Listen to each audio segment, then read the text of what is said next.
20 descubrimientos perturbadores en Internet, 7 niveles. He recopilado algunas de las cosas más perturbadoras que se han encontrado en Internet en un solo iceberg. Comenzaremos con algunos de los incidentes más conocidos, pero mientras más profundo vayamos, más inquietantes se volverán las cosas. Empecemos en la punta del iceberg. Nivel 1. Las fotos del caballo desvelado. A finales de 2011, una serie de imágenes aparecieron en Internet dejando a millones de usuarios completamente impactados, pero la historia detrás de ellas era igual de horrenda y oscura. Una yegua de mediana edad cuya salud venía deteriorándose desde hacía tiempo fue sacrificada con un solo disparo en la cabeza para acabar con su sufrimiento. La pareja, que era dueña y cuidadora del animal, abrió el cuerpo y comenzó a retirar sus entrañas, separando los costados del caballo y dejando a la vista los huesos y las cavidades de los órganos. Y entonces la mujer se metió adentro. Literalmente se quitó toda la ropa y se hundió en el torso vacío hasta que solo su cabeza y hombros sobresalían por el enorme agujero. Su pareja, armado con una cámara, comenzó a tomarle fotos dentro de la cavidad, con la sangre cubriéndole la piel y el cabello mientras miraba la cámara con una expresión tranquila.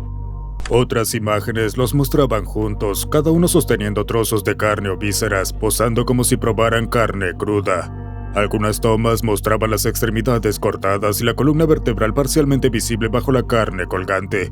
Era algo completamente insano, macabro y psicopático. Pero no terminó allí. Luego las subieron a Internet. En cuestión de horas, las fotos se volvieron virales y la reacción fue sumamente negativa.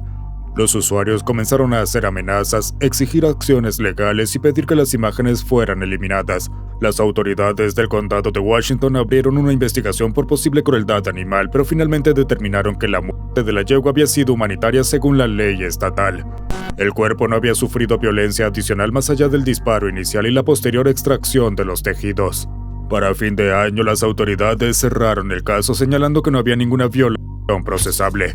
La pareja sostuvo que actuaron movidos por el deseo de sentirse uno con el caballo, de enfrentar la mortalidad a través del contacto directo. Pero para la mayoría esa excusa era una completa tontería. Muchos vieron simplemente a dos personas que decidieron jugar con los restos de un ser vivo en sus últimos momentos. Nivel 2. Hombre filma cómo un tornado destruye su casa. El 17 de noviembre de 2013, los servicios meteorológicos de Illinois emitieron alertas por condiciones extremas, advirtiendo sobre tornados significativos y de largo recorrido. Mark Wells se encontraba en casa con su hija mayor, Josie, cuando una gigantesca supercélula con categoría F4 comenzó a acercarse a Washington, Illinois, alrededor de las 11:05 de la mañana. Mark empezó a grabar lo que pensó que sería un simple video de tormenta desde el interior de su casa. A través de la ventana, el oscuro embudo se distinguía claramente en el cielo, creciendo y tomando forma a medida que avanzaba directamente hacia su vecindario. El tornado golpeó con una velocidad devastadora. En el video se puede escuchar a Wells gritarle a Josie mientras la estructura comienza a sacudirse violentamente. Corrieron a refugiarse en una habitación central de la casa y la cámara se oscureció durante varios segundos cruciales. Pedazos grandes de escombros golpeaban la casa con estruendos ensordecedores mientras los vientos de casi 300 km/h destruían todo a su paso.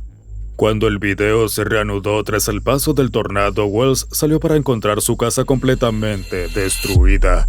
Las imágenes muestran los restos de su vivienda, escombros por todas partes, ventanas rotas, paredes derrumbadas. Pero el momento más estremecedor llega cuando sale al exterior y se da cuenta de la magnitud de la destrucción.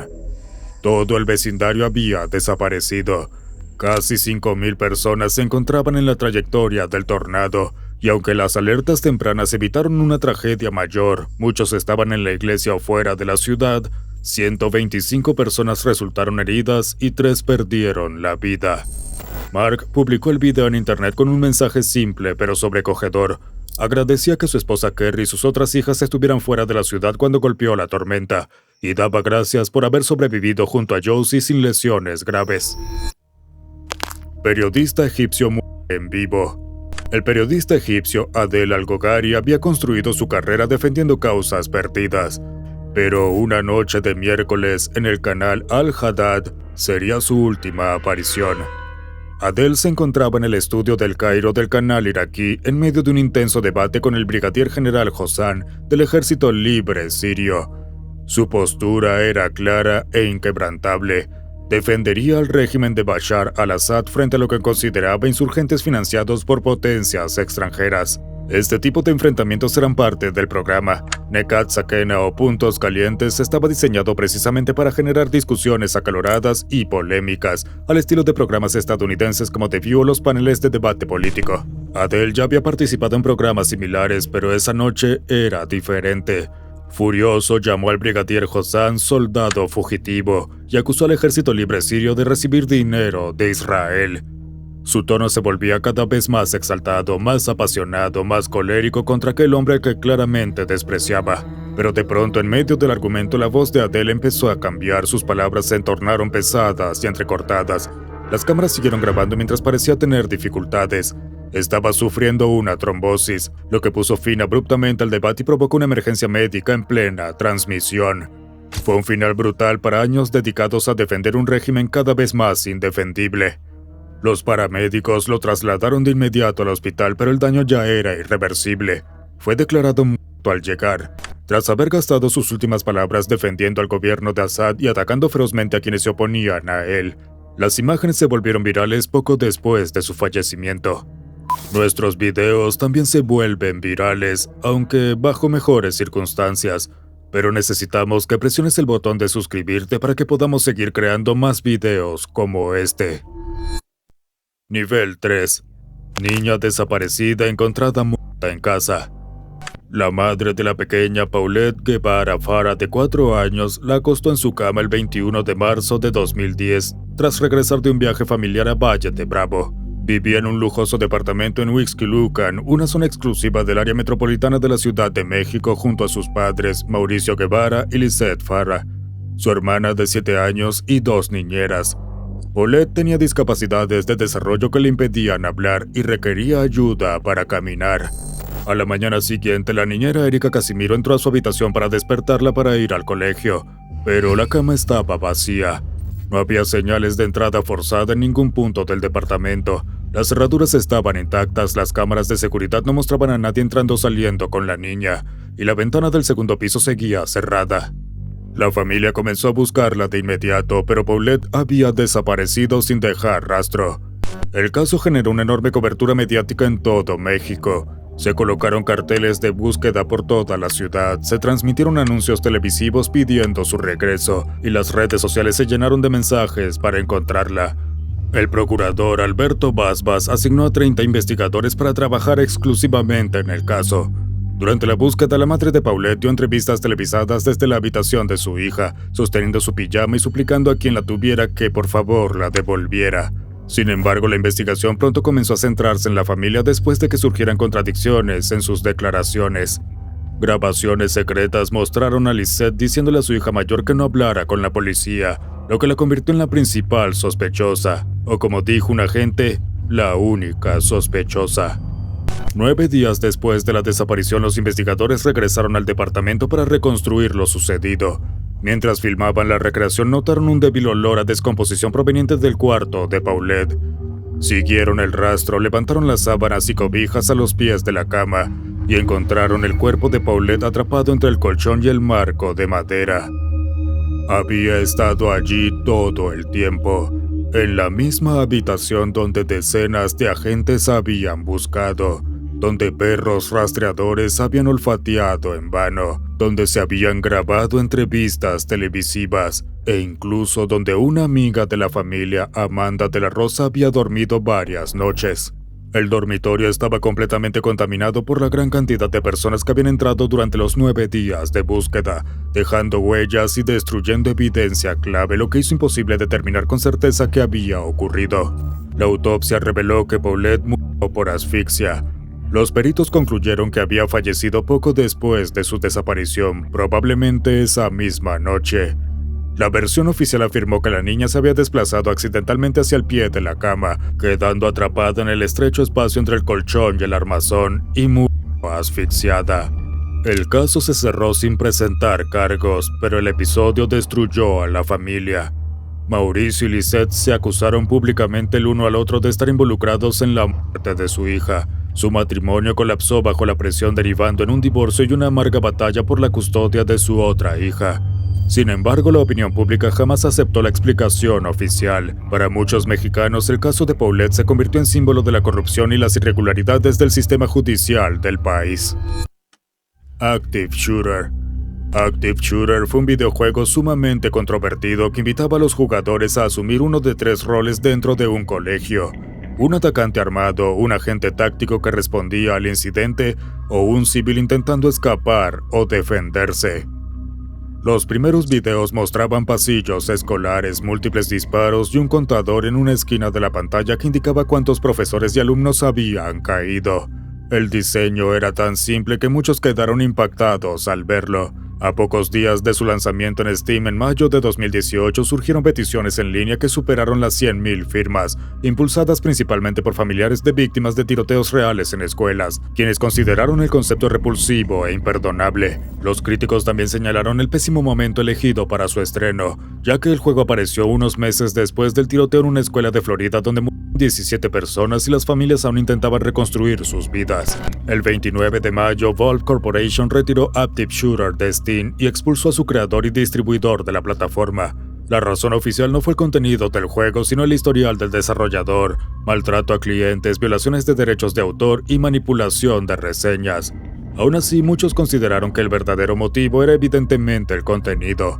La polémica llegó hasta las autoridades políticas. Un senador estadounidense calificó el juego como inexcusable y varios sheriff locales lo describieron como una ofensa directa a las familias que seguían de luto, especialmente por lo realistas que eran los escenarios con aulas y casilleros reproducidos con detalle. Un padre cuya hija fue una de las 17 víctimas del tiroteo de ese año escribió que nada en la memoria reciente le había parecido tan explotador como ese juego. Para muchos, Active Shooter era un intento cínico de ganar dinero fácil apelando a mentes vulnerables, que podrían incluso intentar replicar la violencia en la vida real. A pesar de los intentos de los desarrolladores por rebrandear el título y enfocarlo en la perspectiva táctica de los agentes de respuesta, nadie lo creyó. El mundo entero lo rechazó de manera contundente, viendo en él una burla cruel y oportunista ante tragedias reales. Ethnic Cleansing. Ethnic Cleansing se lanzó el 21 de enero de 2002, un tosco videojuego de disparos en primera persona, creado por el brazo multimedia de la organización neonazi National Alliance, conocido como Resistance Records. Este no era un juego sutil. Desde el momento en que se cargaba, el jugador debía elegir entre 3 personajes: un miembro del Ku Klux Klan, un skinhead neonazi o un personaje llamado Aryan White Will. Una vez seleccionada la opción, el jugador era arrojado en una representación de una ciudad deteriorada que imitaba un barrio marginal de Nueva York. Una banda sonora de rock supremacista blanco acompañaba cada escena, mientras el jugador recorría calles y callejones cazando figuras estereotipadas etiquetadas como afroamericanos, latinos y judíos. Cuando estos personajes eran eliminados, los afroamericanos emitían sonidos de primates. Los latinos gritaban "ay caramba" o hablaban de tomar una siesta. Y los personajes judíos exclamaban "oh vey" antes de desaparecer. El mensaje era evidente: racismo puro. El juego solo tenía 2 niveles, pero ambos eran breves y violentos. En el primero, el jugador debía limpiar un gueto urbano de subhumanos antes de descender a una estación de metro donde supuestamente se escondían conspiradores judíos. En el nivel final, el jefe principal era una caricatura grotesca del entonces primer ministro israelí Ariel Sharon, quien atacaba con un lanzacohetes mientras gritaba insultos sobre destruir la cultura blanca. Resistance Records eligió lanzar el juego precisamente el día de Martin Luther King Jr., promocionándolo con el eslogan "Celebra el día de Martin Luther King con una guerra racial virtual". Is multiculturalism making you sick? Are blacks taking over your town? What you need is ethnic cleansing. Black dealers? No problem. Illegal aliens? Forget about it. Crack whores? No more. When you have ethnic cleansing, the game. Ya sabes, solo por si quedaban dudas del mensaje abiertamente racista. Sean Walker, entonces presidente de la National Alliance, admitió sin reparos que su objetivo era crear un videojuego racialmente provocador y, si era posible, fomentar la separación racial. Nos sorprende que la reacción pública fuera inmediata. Comunidades y organizaciones denunciaron el juego como una perversa y repugnante distorsión del entretenimiento digital, señalando que utilizaba motores de código abierto para que grupos extremistas pudieran distribuirlo fácilmente entre adolescentes influenciados por shooters populares. Pero el grupo de odio lo adoraba, alabándolo como material de reclutamiento. Desafortunadamente para ellos, y por fortuna para nosotros, incluso entre los mismos grupos neonazis el juego fue recibido con burlas debido a su pésima calidad. Hoy solo se le recuerda como uno de los títulos más abiertamente racistas jamás creados. Nivel 4. El ladrillo ruso. Olga Gaikovich, empleada del Ministerio del Interior en Syktyvkar, viajaba en el asiento del copiloto de un Audi A4 junto a su esposo Vadim. En el asiento trasero iba el hermano de su pareja con su familia. Conducían por la región de Rostov cuando un camión camas que transportaba una gran carga de ladrillos se encontraba delante de ellos. Y en un accidente tan improbable que parece imposible, uno de los ladrillos se soltó, atravesó el parabrisas del Audi y golpeó a Olga en la sien. El auto comenzó a dar bandazos mientras Vadim intentaba controlar el volante. En silencio y en shock lograron detenerse a un costado de la carretera. El golpe había fracturado el cráneo de Olga. Vadim intentó desesperadamente conseguir ayuda mientras los automovilistas que pasaban miraban horrorizados. Sin entender qué podía haber ocurrido, el conductor del camión siguió su camino sin darse cuenta del desastre que había dejado atrás. Solo se detuvo cuando la policía lo alcanzó varios kilómetros después. Olga fue trasladada de urgencia al hospital de Azov, donde los cirujanos lucharon durante 2 horas para salvarle la vida. No lo lograron. Tenía 29 años. Las autoridades no estaban convencidas de que se tratara de un accidente. El jefe de prensa de la región de Rostov declaró que se abriría una investigación sobre el incidente. El conductor fue acusado de negligencia, no simplemente de un error fortuito a pesar de que no sabía lo que había pasado. Nunca se llegó a una conclusión definitiva. Algunos culparon a las prácticas descuidadas al asegurar las cargas de los camiones, otros creyeron que se trataba de un asesinato al estilo ruso, aunque eso implicaría una serie de coincidencias casi imposibles. A día de hoy, la pregunta sigue siendo la misma: ¿qué fue lo que le pasó a Olga Gaikovich? Las autoridades cerraron el caso, pero ¿qué crees tú que ocurrió? Escándalo de píxeles en Habbo Hotel. En 2012, Channel 4 News comenzó una investigación encubierta de 2 meses en Habbo Hotel, una aplicación virtual donde niños de todo el mundo podían interactuar en entornos personalizados. La periodista Rachel Seifert se infiltró haciéndose pasar por una niña de 11 años. Pero a los minutos de iniciar sesión comenzó a recibir solicitudes repetidas para cambiar a videocámara y servicios de mensajería privada casi de inmediato. Aquellos que no pasaban a mensajes privados le pedían que se dejara e hiciera actos explícitos en espacios públicos frente a todos los que estuvieran presentes. Durante esos 2 meses, Rachel notó que la moderación era lenta para responder o simplemente inexistente.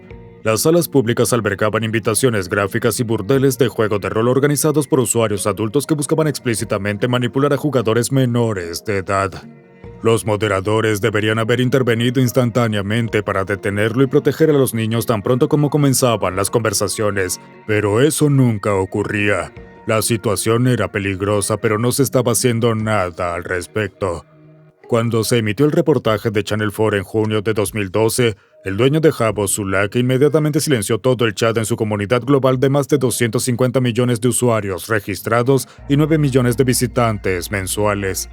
Se suponía que eso daría tiempo suficiente para una investigación interna, pero obviamente generó un escándalo masivo ya que los usuarios genuinos ahora no podían hablar con sus amigos. Minoristas, incluyendo Tesco y W.H. Smith, retiraron las tarjetas de regalo de Habbo de sus estantes, y 2 importantes inversionistas, Balderton Capital y la firma de capital privado 3C, renunciaron a sus puestos en la junta directiva y vendieron participaciones valoradas en decenas de millones de dólares. La situación se había vuelto tan grave que el CEO de Sulaki emitió un comunicado expresando arrepentimiento, comprometiéndose a reforzar la seguridad y fortalecer las reglas del sitio, incluyendo la contratación de un equipo de 225 moderadores para monitorear unas 70 millones de líneas de conversación cada día, y prometió nuevas herramientas técnicas para filtrar lenguaje explícito codificado o mal escrito. En cuestión de semanas, las funciones de chat se reabrieron por etapas en varios países, pero la reputación de la marca quedó permanentemente arruinada y nunca se recuperó por completo.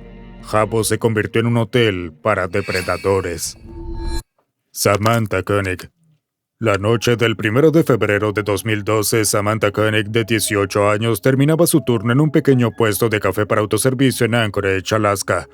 Mientras contaba la recaudación del día, un hombre desconocido se acercó a la ventana con un arma y la obligó a salir para subir a su camioneta. Desde ese momento desapareció en la oscuridad. Nunca volvería a ser vista con vida. Las investigaciones posteriores revelaron que Samantha fue llevada a una pequeña construcción en las afueras de la ciudad, donde el secuestrador la mantuvo cautiva durante casi 24 horas. Durante ese tiempo la agredió brutalmente y luego le quitó la vida, ocultando su cuerpo en las heladas aguas del lago Matanuska. Semanas después de su desaparición, la familia de Samantha recibió una fotografía que aparentaba mostrarla con vida, acompañada de una nota de rescate, pero la imagen había sido tomada mucho después de su muerte. El asesino había cosido los párpados de Samantha con hilo de pescar para mantener sus ojos abiertos y dar la ilusión de que seguía con vida. Esa foto fue enviada a sus padres como prueba para exigir el pago del rescate. Convencidos de que la imagen era real, los padres depositaron el dinero en una cuenta vinculada a la tarjeta de débito de Samantha. Poco después comenzaron a registrarse retiros en efectivo en diferentes estados. Gracias a las cámaras de seguridad, los agentes rastrearon esos movimientos y finalmente identificaron y arrestaron al responsable. El detenido era Israel Keys, un contratista de construcción que había escondido kits de asesinato en distintos puntos del país durante años. Tras su arresto en marzo de 2012 por cargos de fraude no relacionados, comenzó a hablar abiertamente sobre sus crímenes, confesando múltiples asesinatos y describiendo con detalle sus métodos. Basándose en sus declaraciones, el FBI envió un equipo de buzos especializados al lago Matanuska. Usando un robot submarino, localizaron los restos de Samantha bajo el hielo. Finalmente podía regresar a casa. Pero la justicia nunca llegaría.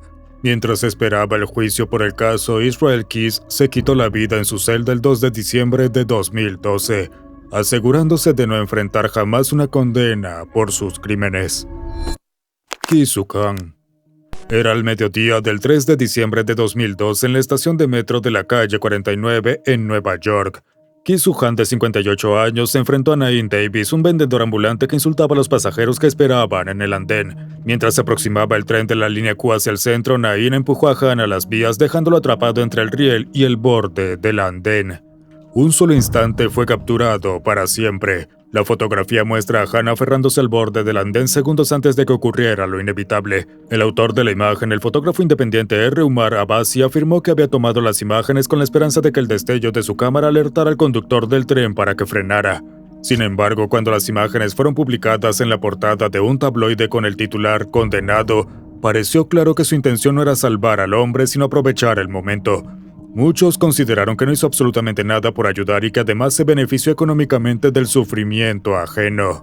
Otras personas intentaron actuar. Algunos testigos gritaron y agitaron bolsas para alertar al conductor, mientras un residente de segundo año del centro médico Beth Israel corrió para practicarle RCP con la ayuda de un guardia de seguridad. Pero las heridas de Han eran demasiado graves y murió poco después de ser rescatado de las vías. Horas más tarde, los investigadores revisaron las grabaciones de seguridad de la estación y un video de celular que mostraba la discusión entre Naeem y Han antes del empujón. Al día siguiente, Naeem fue arrestado y confesó haberlo empujado, aunque alegó que no sabía que el tren estaba por llegar. Pero nadie le creyó esa versión. Ki-Suk-Han, un inmigrante coreano que vivía en Queens con su esposa y su hija, había ido a Midtown para renovar su pasaporte. Su única hija declaró después que habría sido genial si alguien hubiera intentado ayudarlo a subir.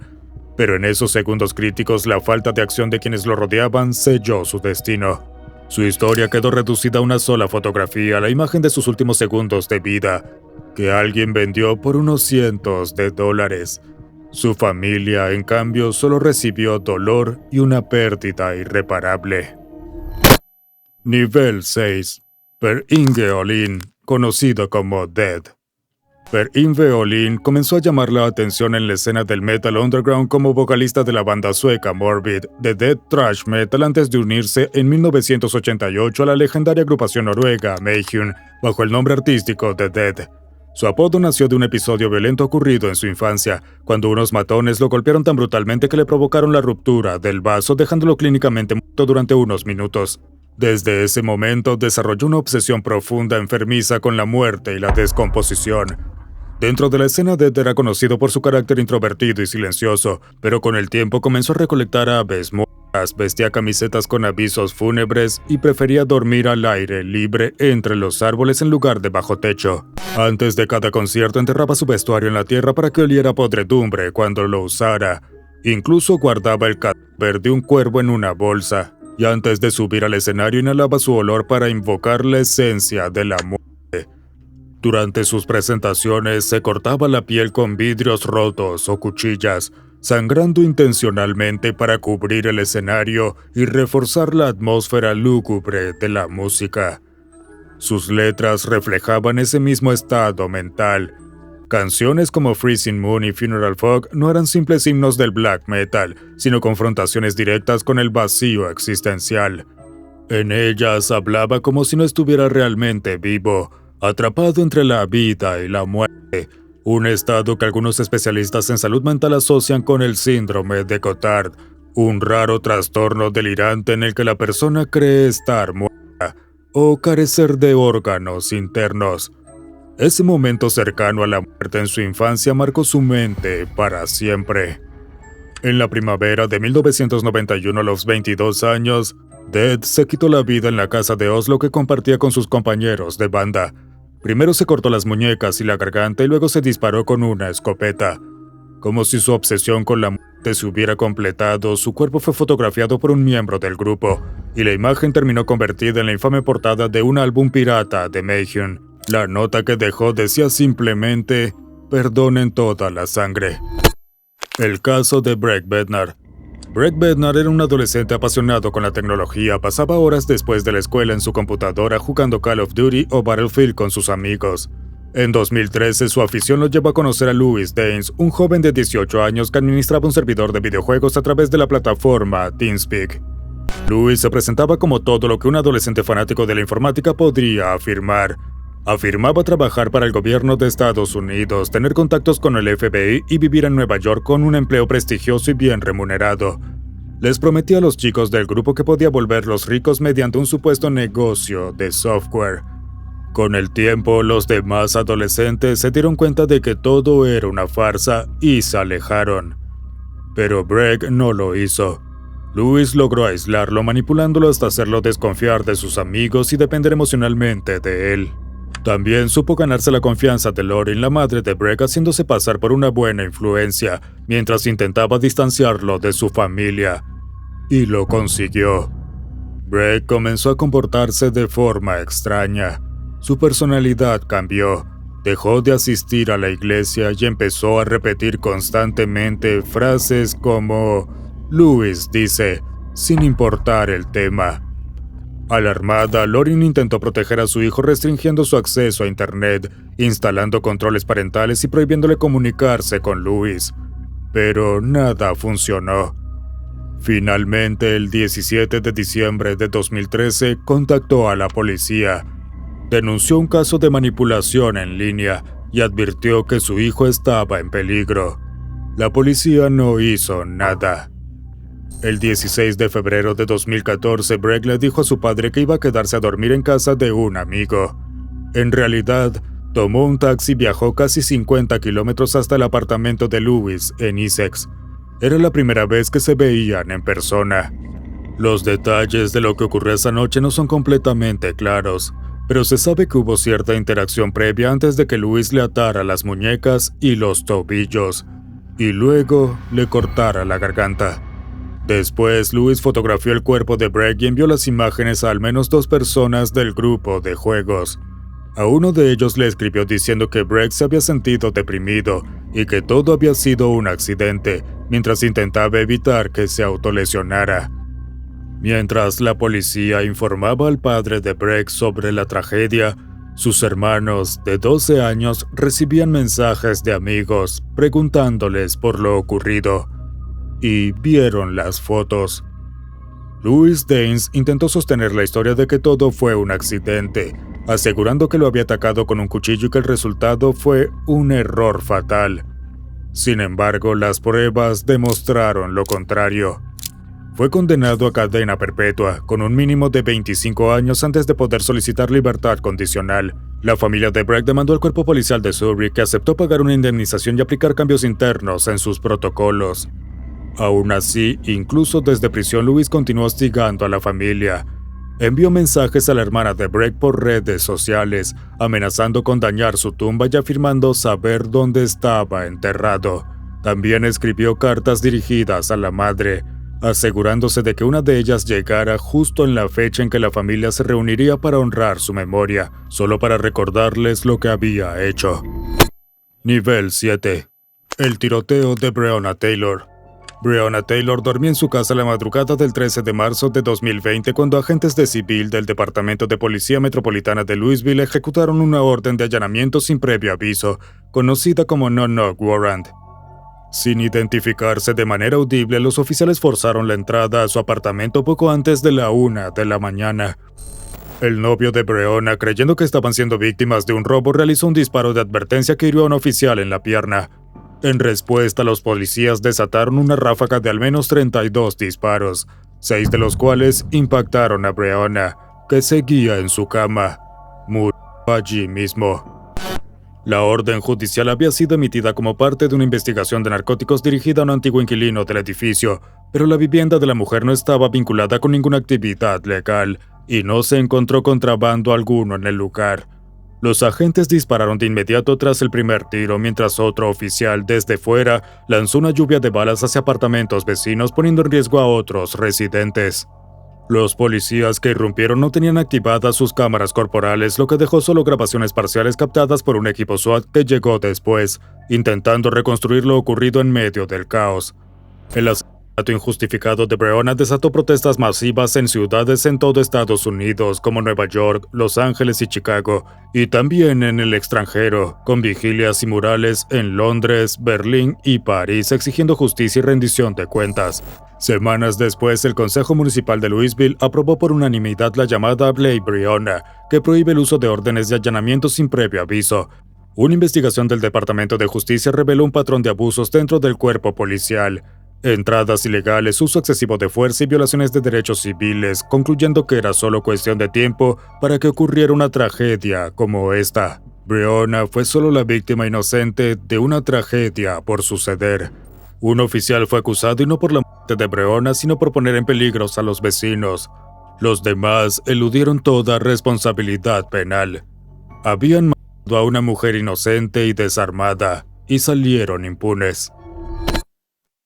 Las muertes de Chris Kremers y Lisanne Froome. Chris Kremers y Lisanne Froome llegaron a Phuket, Panamá, el 29 de marzo de 2014. Ambas eran jóvenes holandesas que habían viajado para hacer voluntariado y practicar español como locales. El 1 de abril, cerca de las 11 a.m., decidieron recorrer el sendero El Pianista, cerca del volcán Barú. Las acompañaba un perro de un restaurante cercano que más tarde regresó solo. Al caer la noche, ninguna de las dos volvió. El 2 de abril faltaron a una reunión pactada con un guía local. Algo les había pasado, pero lo que se descubrió en los meses siguientes no solo no resolvió el misterio, lo hizo aún más desconcertante. Los padres de ambas viajaron a Panamá el 6 de abril e impulsaron una búsqueda de 10 días junto a detectives holandeses, unidades caninas y una recompensa de $30,000, pero no se halló rastro. 10 semanas después, el 14 de junio, una mujer local entregó a la policía una mochila azul que había encontrado a la orilla del río Culebra, cerca del Alto Romero. Dentro había 2 pares de gafas de sol, $88 en efectivo, una botella de agua, las tarjetas de seguro, 2 sostenes, una cámara y los teléfonos de ambas en perfecto estado. Esos teléfonos contenían las únicas pistas concretas del caso. El registro mostraba que Chris había intentado llamar al número internacional de emergencias de Panamá a las 4:39 de la tarde del 1 de abril, y que Lisanne había hecho lo mismo 12 minutos después desde su teléfono. Pero ninguna llamada se conectó por falta de señal. El teléfono de Lisanne se apagó definitivamente el 4 de abril, pero el iPhone de Chris siguió encendiéndose intermitentemente hasta el 11 de abril, con varios intentos fallidos de ingresar el PIN correcto, antes de apagarse por última vez a las 11:59 de la mañana. Es muy poco probable que Chris no recordara su propio código. La cámara Canon de Lisanne contenía el hallazgo más perturbador. Fotos normales del sendero tomadas el 1 de abril, y luego 90 imágenes oscuras tomadas entre la 1 y las 4 de la madrugada del 8 de abril. Algunas mostraban la ribera de un río, una correa de mochila sobre una roca, y lo que parecía ser la parte posterior de la cabeza de Chris. Tras el hallazgo de la mochila, el equipo reanudó la búsqueda en el río. Encontraron un short de mezclilla de Chris sobre una roca frente al lugar donde apareció la mochila. 2 meses después, hallaron un hueso pélvico y una bota con un pie dentro, junto con al menos 33 huesos dispersos a lo largo de la ribera. Las pruebas de ADN confirmaron que pertenecían a ambas jóvenes. Los restos de Lisanne conservaban algo de piel mientras que los de Chris estaban blanqueados por el sol, lo que indicaba una exposición prolongada. Un antropólogo forense panameño afirmó que no se encontraron marcas visibles de ningún tipo en los huesos, ni naturales ni provocadas por herramientas humanas. En otras palabras, nadie sabe qué fue lo que les ocurrió. El destino de Chris Kremers y Lisanne Froome sigue siendo hasta hoy un enorme misterio. James Bulger.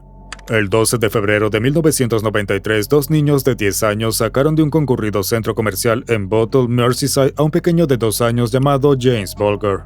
Su madre le había soltado la mano solo unos segundos para pagar en la carnicería, y cuando volvió la vista, ya no estaba. Las cámaras de seguridad captaron la imagen de James caminando de la mano con sus captores, una de las escenas más escalofriantes y célebres en la historia del Reino Unido. Los secuestradores Robert Donson y John Venables lo llevaron en un recorrido de más de 4 kilómetros por Liverpool. Pasaron frente a varias personas que notaron que el niño estaba llorando, desorientado y con un golpe en la frente. Cuando alguien preguntaba, los dos afirmaban que era su hermano pequeño, que lo llevaban a la comisaría. Nadie los detuvo. Nadie se imaginó que pudieran estar mintiendo. Durante el trayecto lo patearon, lo dejaron caer de cabeza y le arrojaron pintura azul en un ojo.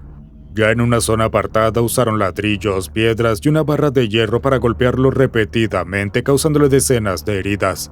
Finalmente dejaron su pequeño cuerpo sobre un terraplén ferroviario, cubriéndolo con escombros para que un tren en marcha ocultara su crimen. El cuerpo de James fue encontrado 2 días después, el 14 de febrero, en las vías del tren Walton. Había muerto hacía tiempo. La policía revisó minuciosamente grabaciones de baja resolución del centro comercial hasta identificar la famosa imagen que revelaba a los 2 niños caminando junto a su víctima. Convencidos de que tenían a sus sospechosos, difundieron las imágenes e inmediatamente consiguieron una pista. Una mujer reconoció a uno de ellos como un alumno que solía faltar a clases y avisó a las autoridades. Robert y John fueron arrestados el 20 de febrero y sometidos a más de 20 horas de interrogatorio grabado. Ambos confesaron lo ocurrido, aunque nunca dieron una explicación clara de por qué lo hicieron. No parecía haber motivo alguno. Simplemente quisieron hacerlo. El 24 de noviembre de 1993, en el Tribunal de la Corona de Preston, un jurado los declaró culpables de asesinato, convirtiéndolos en los asesinos convictos más jóvenes de la historia moderna del Reino Unido. Fueron detenidos por tiempo indefinido con un mínimo de 8 años de internamiento. La indignación pública fue enorme, los periódicos lo calificaron como monstruos y las multitudes exigían castigos más severos. En junio de 2001, ambos fueron liberados con nuevas identidades y protección estatal. Hasta hoy se desconoce quiénes son y dónde viven, pero para la mayoría de la gente, aquella condena jamás fue suficiente por lo que hicieron. Si quieres seguir descubriendo más casos perturbadores, ¿por qué no echas un vistazo a este iceberg sobre las cosas más inquietantes de cada estado?